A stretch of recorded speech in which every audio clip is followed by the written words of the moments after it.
कुटुंबकम यानी सारा संसार एक परिवार। मोदी बन गए महान।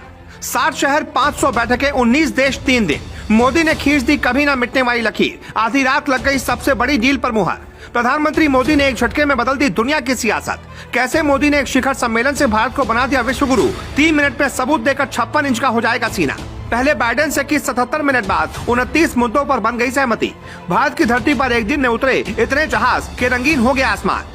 गिनता रह गया पाकिस्तान। हिंद के शेर ने दुनिया में मचा दिया कोहराम। सिस्टम देख दुनिया परेशान। वीडियो कर दे शेयर अगर आपको भी है मोदी पर गुमान।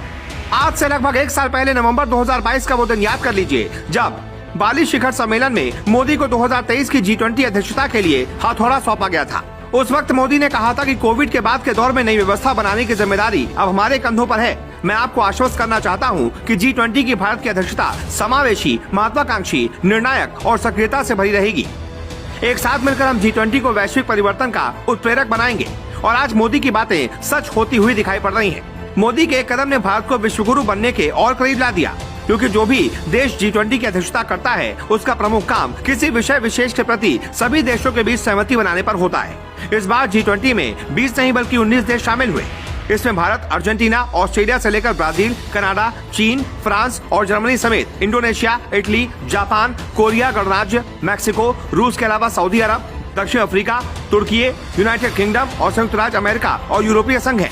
इसकी सबसे खास बात यह है कि हर साल अध्यक्ष देश अपने अनुसार कुछ देशों को और संगठनों को मेहमान के तौर पर इसमें बुलाते हैं और भारत ने बांग्लादेश, इजिप्ट, मॉरिशस, नीदरलैंड के साथ साथ नाइजीरिया, ओमान, सिंगापुर, स्पेन और संयुक्त अरब अमीरात यानी कि UAE को आमंत्रित किया है। G20 में शामिल देशों का प्रभाव कितना है, इस बात का अंदाजा इसी बात से लगाया जा सकता है कि ये सारे देश दुनिया की 60% आबादी है और ये इन देशों का पूरा दुनिया की GDP में 85% और अंतर्राष्ट्रीय व्यापार में 75% की भारी भरकम हिस्सेदारी है। अभी तक G20 की 17 बैठकें हो चुकी हैं और 18वीं बैठक की मेजबानी भारत कर रहा है। इतने मजबूत और प्रगतिशील देशों को अपने देश में बुलाकर मोदी ने बता दिया कि भारत को किसी भी मोर्चे पर कम नहीं आंका जाए, क्योंकि G20 में भारत की भूमिका कोई छोटी मोटी भूमिका नहीं है। G20 सम्मेलन में 3 स्तरों पर भारत की जरूरत सबसे ज्यादा और जरूरी है। सबसे पहले वैश्विक स्तर पर भारत नजरअंदाज नहीं किया जा सकता। बटी हुई दुनिया में भारत को अग्रणी भूमिका निभाते हुए लंबे समय तक छाप छोड़ना एक मुख्य उद्देश्य है। इसके अलावा विकासशील देशों के साथ मिलकर उनके मुद्दों को प्राथमिकता के साथ रखना भी भारत की जिम्मेदारी है। दूसरी बात है क्षेत्रीय स्तर की।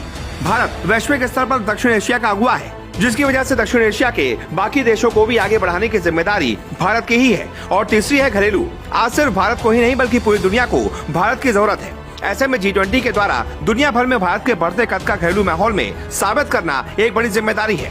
भारत अपने इस मौके को भुनाते हुए प्रमुख वैश्विक मुद्दों पर आम सहमति बनाने, सामूहिक कार्रवाई के लिए प्रयास करेगा और साथ ही साथ विकासशील देशों के एजेंडों का चैंपियन बनकर सबके होश उड़ा देने वाले प्रदर्शन करना चाहेगा।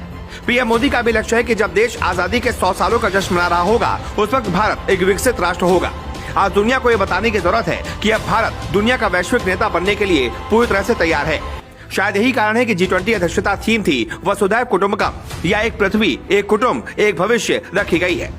चलते चलते ये भी जान लीजिए कि पिछले साल 8 नवंबर 2022 को पीएम मोदी ने G20 का लोगो लॉन्च करते हुए G20 थीम यानी वसुधैव कुटुंबकम, जिसका अर्थ है one earth, one family, one future. G20 के लोगों को तिरंगे के रंग में डिजाइन किया गया है, जो हमारे पृथ्वी समर्थक दृष्टिकोण और चुनौतियों के बीच विकास का एक अहम प्रतीक है। और इस महान तिरंगे की शान में कमेंट बॉक्स में जय हिंद तो बनता है।